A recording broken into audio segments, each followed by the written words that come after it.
So, hello and welcome to what we hope will be an insightful yet relevant but informal conversation aimed at SAP customers facing a transformation project. My name's Alan Clarke. I'm the SAP Alliance Director for EMEA North at SUSE, and I'm delighted to be joined today by Matt Lovell, CEO of SUSE partner Centiq, who are also an SAP Azure and Dell partner. And of course, our own Matt Eckersall, who's Regional Director for EMEA North at SUSE. So, gents, hopefully the idea of this session is to give SAP customers, as we've mentioned, some useful insight into any of them who've got forthcoming transformation projects, which, as we know, are onerous by definition. So perhaps it'd probably be a good idea to start by highlighting the business demands and challenges these people are facing, and how perhaps then we can, as we go through, decide how and explain how both SUSE and Centiq as a combined force might be able to help them a little. So from your perspective, or perspectives, should I say, what do you think are the trends we're seeing, the common issues and challenges that these SAP customers that we all talk to on a day-to-day basis are facing? Matt, if I could start with you, Matt Lovell from Centiq. Certainly, yeah. So thank you for your time today. What I would look at is three things for a customer. They're looking for increased agility and the ability to transform the platform for their business to deliver, both digital transformation, accelerated change, because that's limiting the business in being more agile and actually delivering a differing customer experience, and also managing the cost and complexity. And I think that those three problems have been emphasized and amplified even more with the pandemic that we've all faced over the last 6 months. For us, this is about actually providing a genuine different approach to customers using the SUSE platform as part of that storytelling to a customer. Customers shouldn't be concerned about going to the SUSE platform. Customers should understand that there is a great degree of operation capability that's already baked into the SUSE offering. There's automation that Centiq themselves has built with Microsoft, with SUSE, to automate that outcome to customers. Those are available both in the GitHub repository and through open source automation platforms to help simplify that transition for customers. Thereafter, we can then automate the build of SAP on SUSE, best of breed product. We can automate the clustering of that in SUSE to deliver high availability for customers, to take that pain away. And again, the other problem for customers is change. So not just SAP change, but maintaining security and platform change, updates and upgrades. And again, we can automate that for customers, take that pain point away. So we provide a really flexible, really agile, really responsive platform. And we've seen customers use that through the pandemic to upscale, to downscale, and to change, their platform dynamically. And when I say dynamically, I mean within 24 hours for customers that we've worked with, to deliver very different outcomes than their current on-premise or current SAP platform maybe be delivering for them. I don't know, Matt, is that a reflection of what SUSE is seeing as well? Yeah, and look, the good thing is we'll be fairly naturally aligned, I think, in how we see these things. That's probably a good sign. I certainly agree with the point you made about the pandemic. Okay, pre-pandemic, it's not as if all our major customers didn't have a lot of new competitive challenges. Their world was moving ever faster. There's plenty of new competitors in the market. A classic case in point would be, you look at the finance industry, what's happened between traditional banking, the advent of open banking and open finance, and the whole fintech community. So all that existed pre-COVID-19, and then the pandemic hits, and it's really testament now to the need to be absolutely be agile. I think that the pandemic has really brought that home, how it's accelerated anything from the need to be able to work from home, have access to not just internal systems, but be able to interact with markets and customers in exactly the same way with exactly the same efficiency, and be able to cope with all the transformational items that people had pre-pandemic. So I suppose from a SUSE point of view, the way we'd look at this is there's a definite need for people to look at, how do you simplify your estate? So how do you reduce complexity? Lots of big enterprise customers have invested heavily across a variety of typically proprietary platforms, and they're looking to both leverage those investments, but also just reduce the noise and complexity so they can simplify to have some chance of being able to move on to a digital transformation program. There's also an agenda around looking to modernize both the legacy estates and look at where they're going in the future. So essentially be able to streamline their processes and the applications.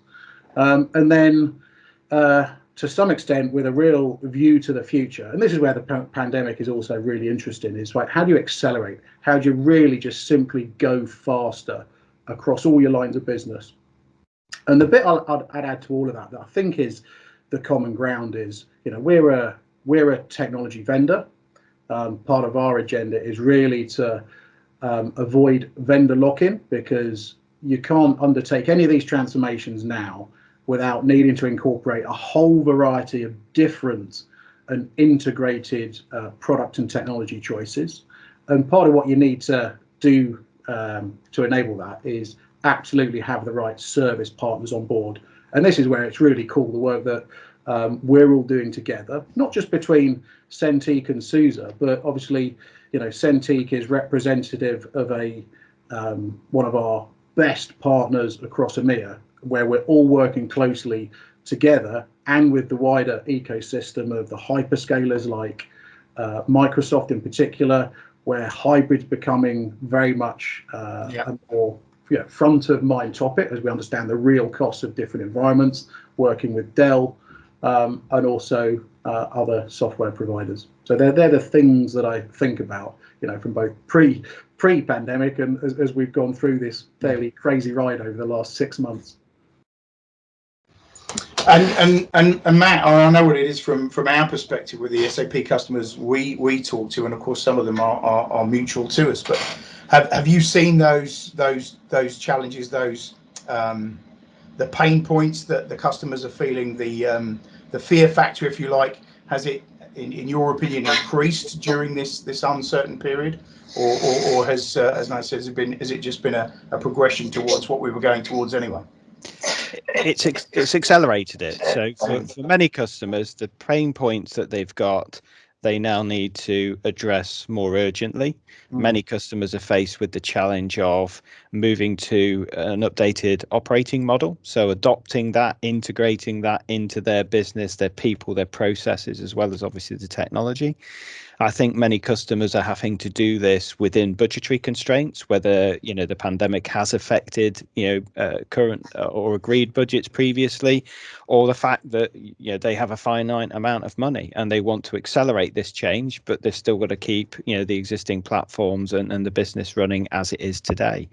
So it's working with customers. The great thing about the SUSE, Centiq model is, we've taken that to the next level on hyperscaler. We can subscription base the services. We can give customers that flexibility. We can bake that into the model. We can take the fear, the concerns they've got around those costs and optimizing those costs away.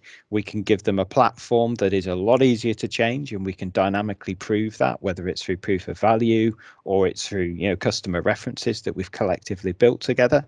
And it's just demonstrating how that model makes the outcome very different for the customers, really taking that fear away to say you are not going to have the same experience as you've had before. And we are going to enable you to realize this flexibility, in the new operating model with the new way of deploying SUSE, scale up, scale down to meet the changing needs, be a lot more flexible to support your business outcomes. Great, absolutely, and I think this is what we've seen. When it comes to what the customers are facing, the timelines, the pressure from the line of business. I mean, it makes it now vital that they have as much knowledge as they can from supporting partners, I think, in order to help them through this process. And I know that's what we've all found with the customers we've been supporting, is that they've very much reached out to us for that knowledge, where perhaps looking where other customers have gone wrong. You mentioned customer references there. I think that's what there's an extreme hunger for out there with these customers who are about to embark on these transformation projects, is where did someone else go wrong, so that I might be able to avoid that or bypass that pothole. We are collectively helping customers realize the challenge that they have in front of them. What we see more often than not is customers say, where have you done this before? What were the lessons learned? How do we avoid this ourselves, and how do we get there faster? I just want to give SUSE customers the reassurance that our average transition and migration, SAP to Azure on the SUSE platform, SAP HANA into S4 is 6 months, right? So if there's any precursor to say this is going to take too long, this is the need of the business today for us, I want to put that out there to say that's the average for us at this moment in time, using all the tools, all the technology, all the capability that's there in the SUSE architecture, the Centiq delivery model, and into a very different operating model thereafter. That's why it's different. So that's an interesting timeline you bring in there of 6 months. So would you say that then extends the bigger the company, the bigger the organisation is, and the project, the estate does it then increase in line with the size of the SAP infrastructure? No, not at all. In fact, it's exactly the same, right? So with SUSE architectures as they are today on the Microsoft Azure platform, we build in code. So whether you build 10 servers or 100 servers, VM instances, whatever it might be, with all the connecting and supporting services, the timeline is proportionally so much more condensed. So be confident if it is scale that you require, we can still meet those timelines. That's going to be reassuring for many companies out there, I'm sure. So, and obviously you mentioned there about Matt, as in Matt Eckersall, SUSE, Matt. You mentioned about the value of the partnership with Centiq, and I just wanted to kind of probe that a little bit more, because obviously I've been working with Centiq as you have for many years now, and recently they've reached a bit of a pinnacle with us, haven't they, in terms of their accreditation levels and expertise? Yeah, they actually have. So in terms of the accreditation levels, you're talking about our first platinum partner for SAP in EMEA.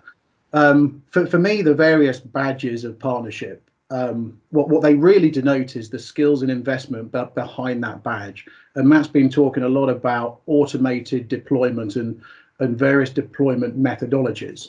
And that is about taking all the fear, uncertainty, and doubt away from customers.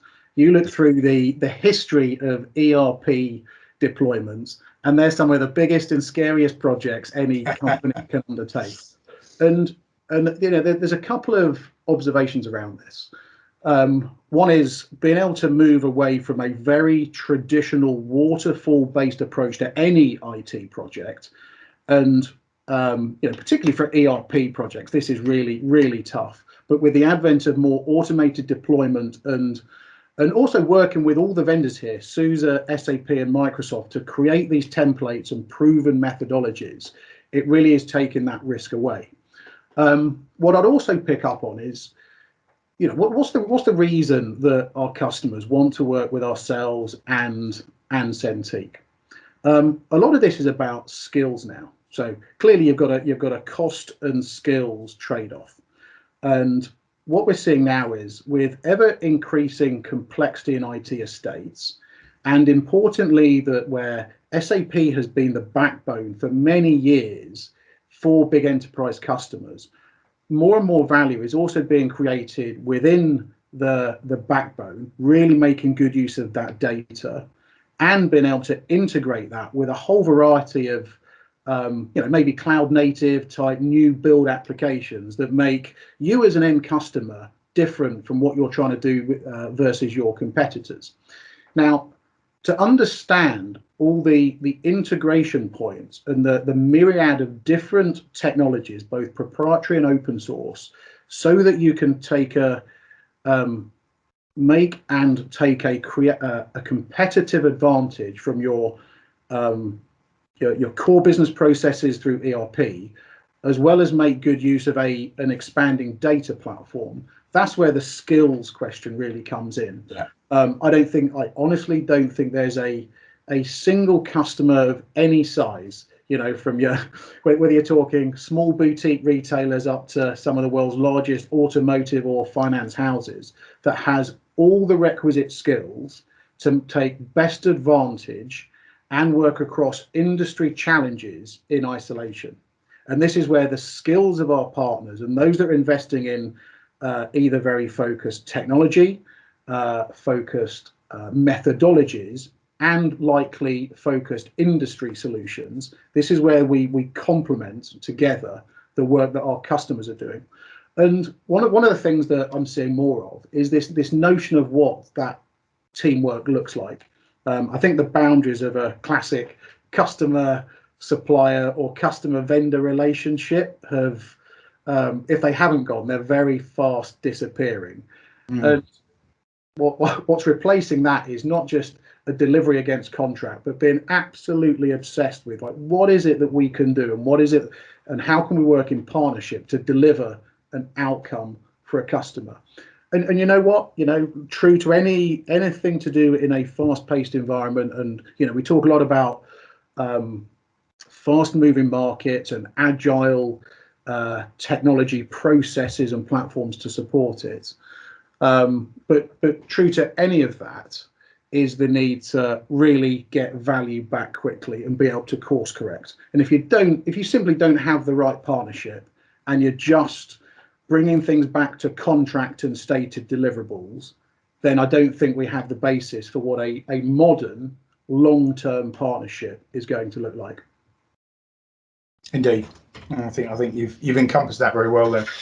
And certainly from my perspective, talking about the skills set from that Centiq can offer and the reason why that they're the status they are within SUSE now is because it's quite unique for a skilled SAP partner, implementation partner, to actually go down into the depths and the nuts and bolts of the infrastructure level. Usually that's one has one and one has another. So to have a partner that is skilled in both, I think is a real plus for customers. So. Yeah, that's a good point.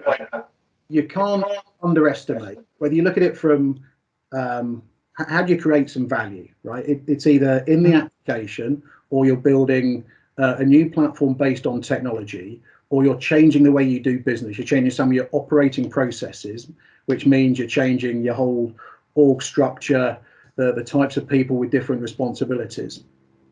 All of those are really, really big deals. And then if you slice across the need to adhere to standards, to adhere to regulatory compliance, and just be able to keep pace with all the pace of innovation, particularly when you go into the world of open source. Having partners that can operate across the different vendors and hardware capabilities. So whether that's the hardware and software servers of Azure data centers, whether it's Dell hardware or whether it's SAP and SUSE technology, that's a really important point, because the end solution and how customers get something really useful and a successful business case is making sure all these things work together, and that we're keeping pace with everything that's coming out in terms of innovation in the market. Which is in itself almost impossible task, let's face it, especially for customers. No, indeed. So I think in conclusion here, anyone listening to this is going to say, well, and that all sounds great. How can we, if we approach you, Centiq, SUSE, as a unified value proposition, if you like, what tangibly can you give me? What can I get from you that can take me from A to B, or help me get from A to B, in terms of, because I know that we talked an awful lot about what we can jointly provide a customer in terms of tangible value here to help them on their journey. What sort of things can we lay in their path to help them? So let's start with the customer outcome in mind here. So the customer wants an agile platform. They want to get there as quickly as possible. They want the stability, they want the optimization, and they want that to change in line with their business need and demand. So we work back from that. We are a services-led business working with SUSE technology with our partners in Microsoft and Dell and SAP. And we bring all of that expertise together to enable them to safely, at lowest risk, at lowest cost, deliver that project through code, very different experience than they will have had before, to take their business from where they are today to a new starting position in a new operating model, and then to evolve that with the needs of the business. That is what we offer. That is the differentiation. They don't need to worry about, the underlying platform, its operating system, its availability, its change capability. We can provide collectively all of that and the expertise that we've proven on many, many customer projects previously, and how we evolve that ourselves. And that's our challenge between SUSE and Centiq, to be those experts in the operating system and how it's applied in the real world, and then how we code that outcome going forward to enable the customer to sustain those benefits. That's equally important to us in the customer experience. That's why we start there, work back, and let that evolve. That's a sensible model. Yeah, absolutely. That's great. I think we'll call it there, and I'm sure that's going to have been invaluable content for anyone listening. Hopefully so. And of course, I'm sure you'll both agree that we invite anyone listening to just get in touch with us and have an initial chat and see how we can help them, as I say, as a joint and unified value proposition going forward. There will be contact details shown at the end of this recording. So I would thank you both for your time and an excellent and insightful input. I'm sure those listening will appreciate it, as I mentioned. And we'll wish everyone out there the best of health and the best of luck with their SAP transformation projects. Thank you, gentlemen. Great stuff. Thanks, Matt. Thanks, Alan. Thank you all. Cheers. Bye.